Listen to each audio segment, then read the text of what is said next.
This video shows the aftermath of some truly horrifying events that transpired at the YouTuber Hunter Alavone's place in early December of 2023, ending up in a violent shootout with an influencer bleeding excessively, thousands of dollars in property damage, shattered dreams, shattered bones, and one person dead.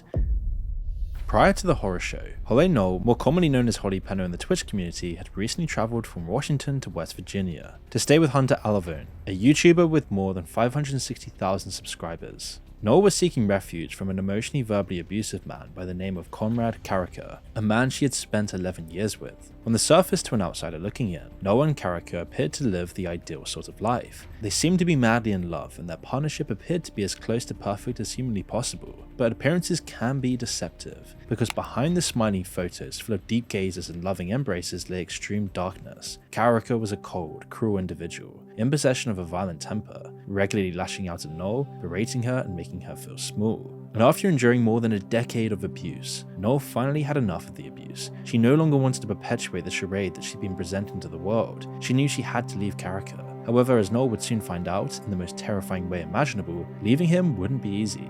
In fact, it's a move that would nearly cost her entire life.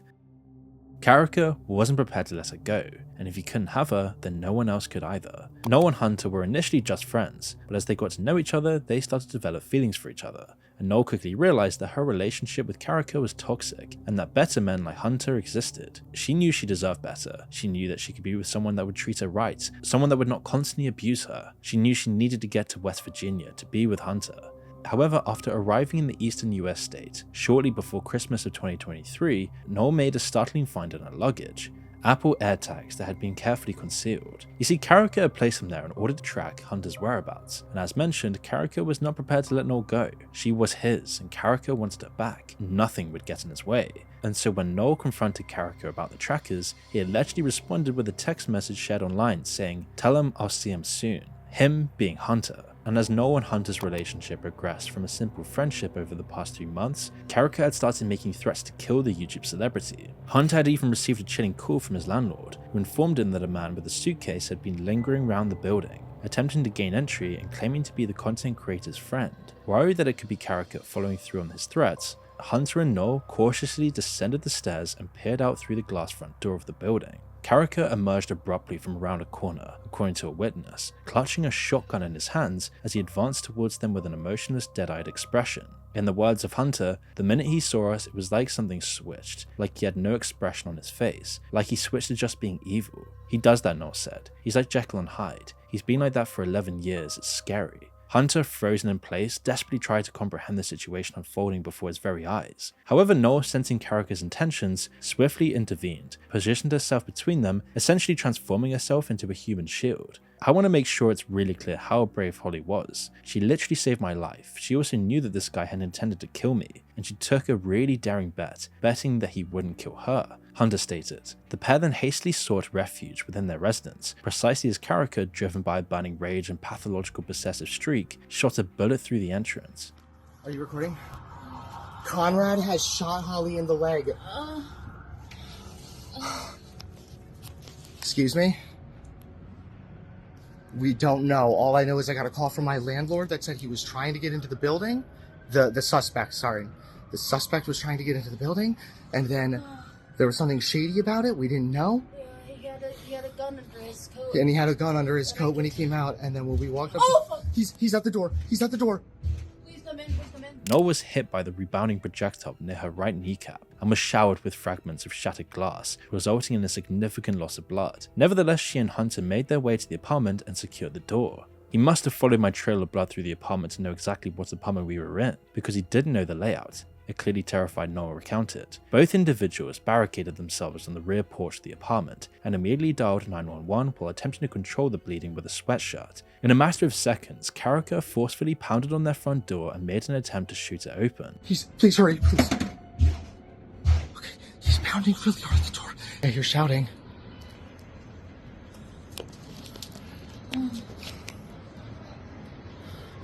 I think I hear them.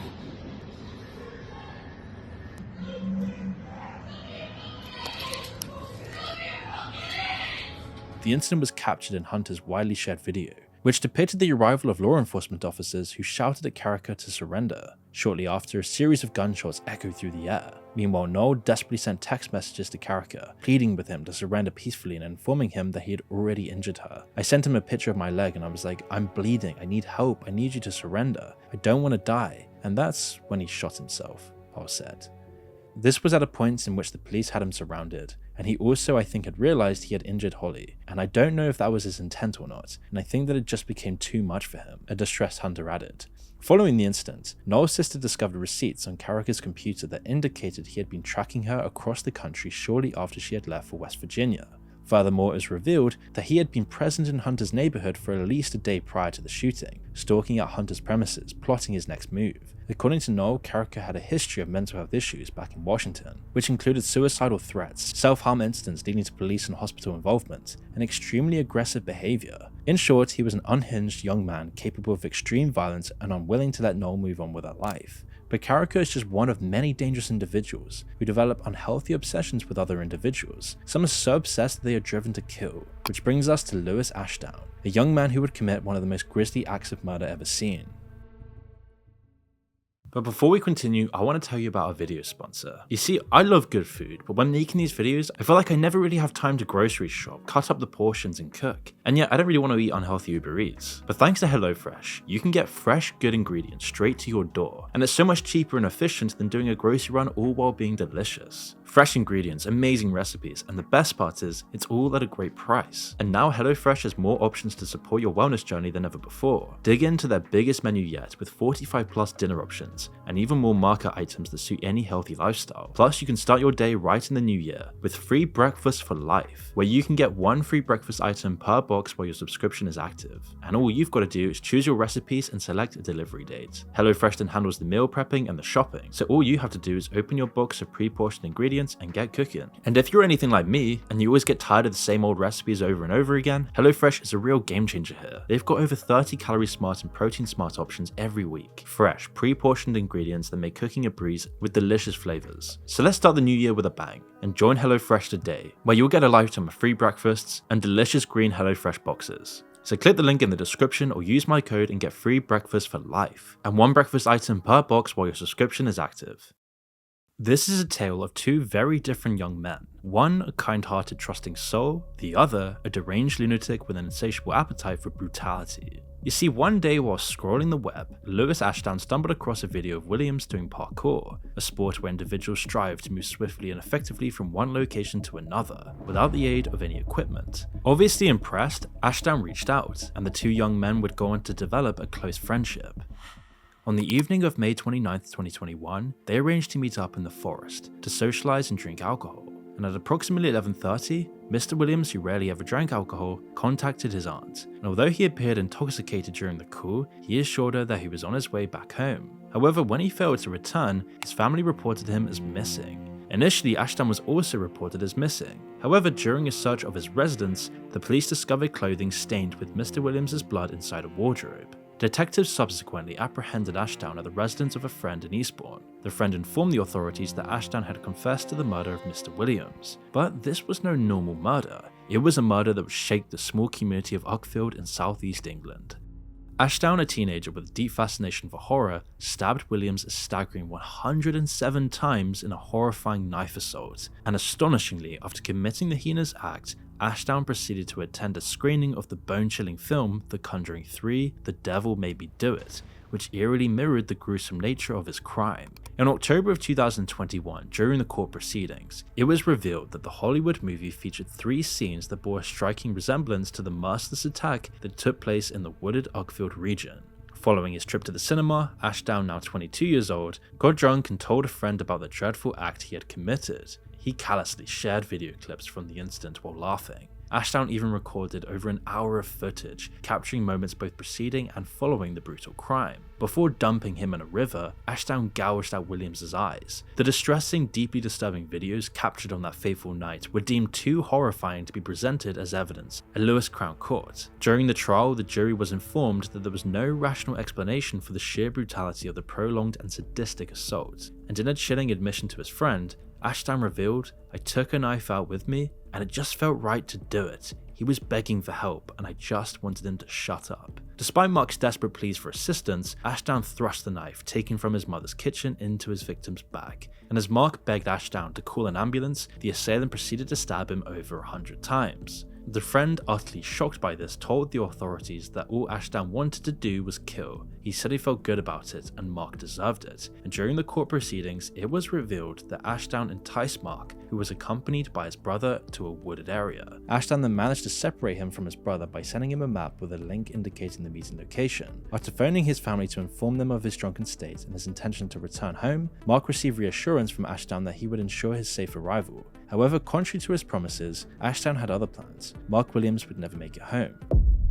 In a deeply emotional, heartbreaking victim impact statement, Lena Williams, the mother of the slain teen, labeled Ashdown a vicious and calculating killer. "That night was the worst of my life and will forever haunt me," she said. "His life, future and dignity were taken. All he wanted was a friend," she added. "He was trusting, and this vulnerability cost him his life." A distraught Ms. Williams finished her statement by stating the following: "I wonder for myself, can I live the rest of my life knowing I will never see my firstborn again? One thing I know is evil can never be rehabilitated." And she's right, it can't. The evil that occurred in the secluded wooded area in May of 2021 will haunt both her and the small town of Arkfield forever.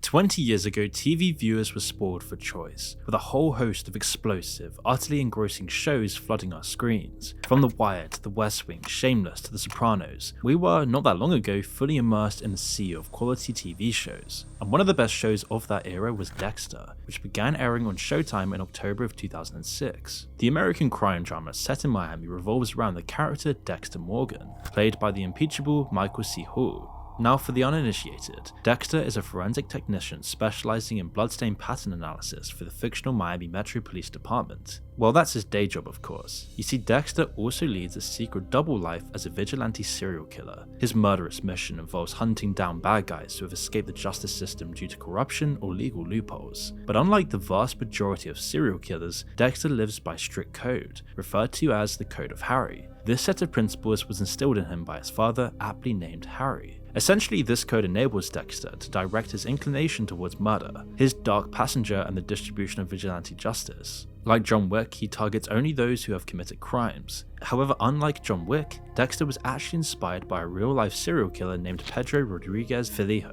And although it's difficult to have sympathy for someone as brutal as the Brazilian Dexter, Pedro's childhood was one defined by abuse. In fact, during Pedro's mother's pregnancy, his father subjected her to physical abuse, including kicking her in the abdomen during their frequent violent altercations. Consequently, when Filho was born in 1954, it was discovered that his skull had actually been bruised, resulting in permanent damage. He was in many ways doomed from birth, as the damage to his brain will contribute to a life driven by extreme, all too frequent moments of violence.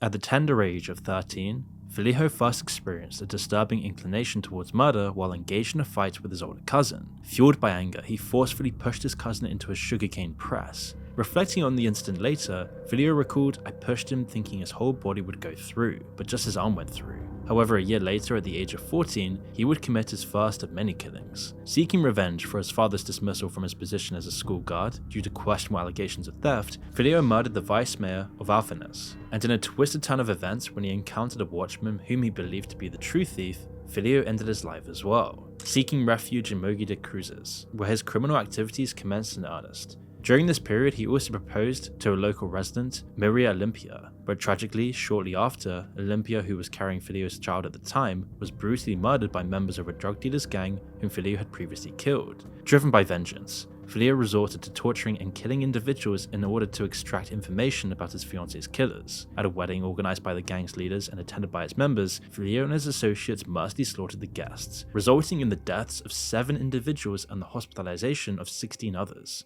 And remarkably, all of these events unfolded while he was just 18 years old. He openly confessed to killing dozens of people, but argued that he never took the lives of innocent individuals. Instead, he contended he only ever targeted those who he deemed as bad people, criminals. In other words, Filho was in many ways the perfect psychopath, a killer with a somewhat conscience, perhaps. His actions appear not to have been driven by a thirst for blood, but rather a deep-seated anger, an anger that seemed to consume him over and over again. But eventually, after years of brutal murdering, he was finally captured by police officers in 1973.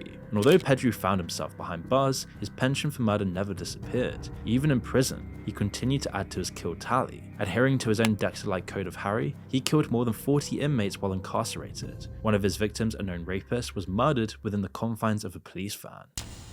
One of the 40-plus individuals who died at his hands included his father, an abusive individual who, as you might recall, used to beat his mother on a frequent basis. But he even resorted to cannibalism during the murder by consuming his dead dad's heart. And although he was initially sentenced to nearly 130 years behind bars, his sentence was then extended to 400 years after he murdered his fellow inmates. However, under the law in Brazil at this time, no inmate could serve more than a maximum of 30 years, and so consequently, in 2007, due to this odd rule, he was actually released from prison, a free man once more. However, not long after his release, he would go back to bad habits, as in 2011 he was arrested for making threats, possessing weapons, and participating in riots. But finally, in 2018, he would walk out of prison for the final time, and this time he really was a changed man, reportedly undergoing a profound transformation during his second term behind bars. Inspired by his transformation, he actually decided to share his life experiences through a podcast on YouTube.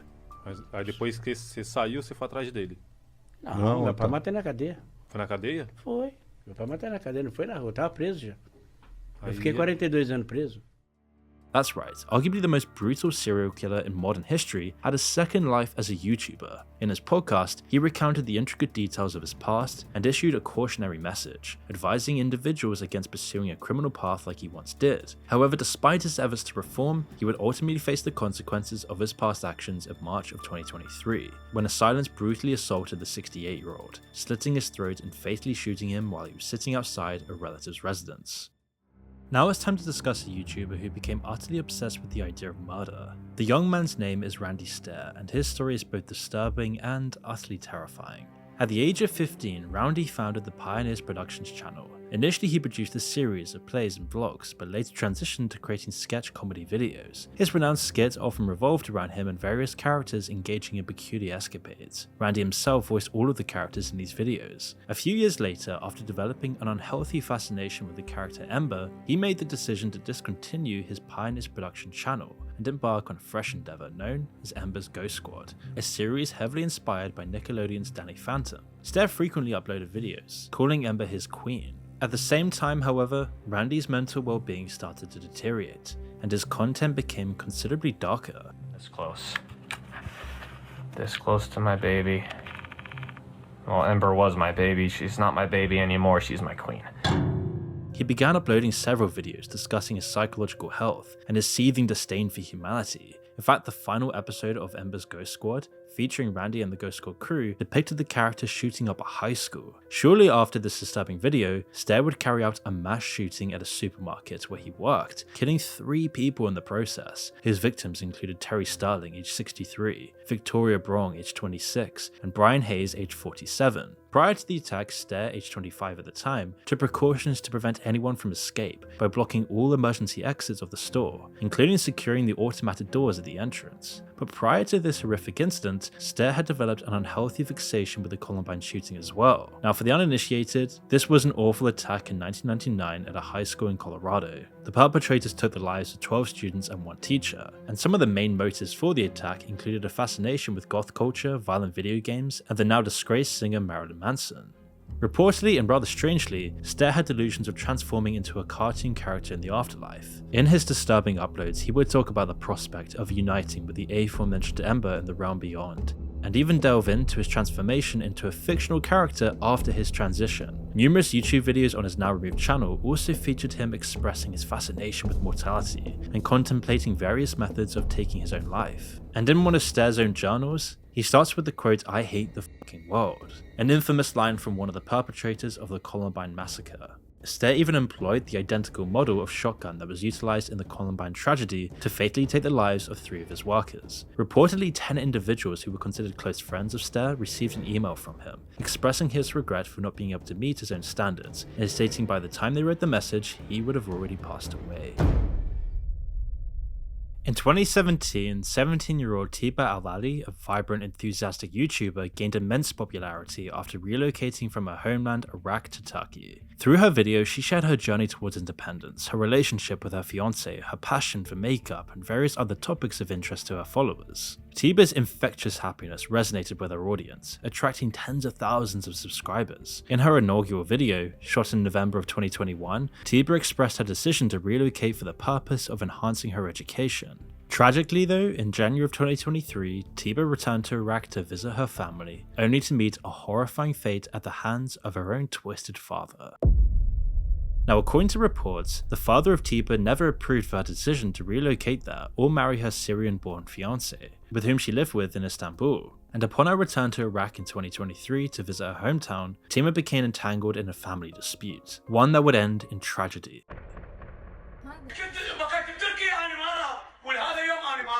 المفروض انت اكثر واحد قربة لان تعرف انك شو مسوي فيها. لا هي سهلة سهلة اخوي لا. On January 31st, while Tiba was asleep, her own father strangled her to death, and subsequently he surrendered himself to the authorities with the guilt hanging heavy. A representative from the local government in the area where Tiba was killed stated that her father was sentenced to a brief prison term in April. How brief? Just 6 months. Shockingly, her father's heinous act was not deemed premeditated. The cruel, unnecessary murder of Tiba sparked widespread protests throughout Iraq, shedding light on the country's laws surrounding honor killings and exposing the prevailing conservative attitudes towards women. The Iraqi Penal Code allows for the consideration of honor as a mitigating factor in the case of violence committed against family members. The code permits lenient punishments for honor killings based on provocation or if the accused had honorable motives. Such vague language no doubt enables men like Tiba's father to carry out countless utterly unforgivable acts of violence. A renowned tourist destination in Thailand, Koh Phangan is home to legendary full moon parties, with beachgoers drinking excessively and dancing until sunrise. It's a place known for sun, sea, and sex, and now murder. You see, earlier this year, Daniel Sancho Bonchalo and Edwin Arrieta had planned to meet and partake in Koh Phangan's beach-based festivities. However, their meeting took the darkest of turns, resulting in the death and dismemberment of Edwin, a Colombian plastic surgeon, at the hands of Sancho, a Spanish chef YouTuber and the son of well-known actor Rodolfo Sancho. In his initial statement given to police, Sancho stated that he encountered Edwin for the very first time on Wednesday, August 2nd, 2023, at approximately 3 PM when he went to Koh Phangan Pier to collect him. As per Sancho's account, the two of them proceeded to have a meal at a restaurant and then visited Hat Rin Beach, nearby their hotel. However, it was later revealed that the shocking crime had actually occurred a day prior. During his confession to the police, Sancho asserted that on August 1st, Edwin had come to his hotel room and propositioned him for sex. According to Sancho's narrative, he declined the offer, which led to a burst of anger from the surgeon. And in the heat of the moment, Sancho pushed his friend away, causing him to fall and strike his head on the bathtub. Sancho then made the decision to dispose of the body by dismembering it and scattering the remains across various locations on the island, including the sea. To carry out this gruesome act, Sancho obtained a kayak, which was later discovered approximately 300 meters away from the hotel where the murder had occurred. The woman who managed the kayak rental store stated that Sancho appeared on Tuesday, August 1st at around 9 PM, visibly agitated and requesting to rent a boat. Although initially expressing concerns about the safety of a tourist sailing at night, they eventually relented when the Spaniard insisted on buying it and offered them $1,000. After disposing of a suitcase containing some of Edwin's remains, Sancho then returned to the accommodation, and he checked out at 9 AM on Thursday, August 3rd. Soon after, the local media outlets informed the public that a garbage collector had stumbled upon a severed pelvis and human intestines concealed within a fertilizer bag around 12:30 PM at a landfill on the island. Forensic examiners quickly concluded that the murder had occurred at least 24 hours prior to the discovery of the body parts. Following the revelation of a murder in the media, Sancho promptly notified the authorities about his Colombian acquaintance's mysterious disappearance. But shortly after Sancho's trip to the police station, additional human remains were discovered inside a plastic bag, including 2 sections of lower limbs and some items of clothing. These findings then prompted investigators to question Sancho as a potential suspect on Friday. Additionally, the police had observed cuts and scratches on the YouTube personality's body when he visited the station to report Edwin's disappearance, and upon examining the hotel room initially reserved by Sancho, law enforcement discovered that the refrigerator, toilet, and sink were impeccably spotless. However, forensic experts gathered hair and tissue samples from the drain. These samples would contribute to Sancho's downfall. In November of this year, Sancho pleaded not guilty to premeditated murder, but pleaded guilty to hiding the victim's body. In Thailand, premeditated murder can result in the death penalty. So will Sancho have his life taken for the act of murder? In truth, only time will tell here. But whatever occurs, one thing is for sure. His life will never be the same again.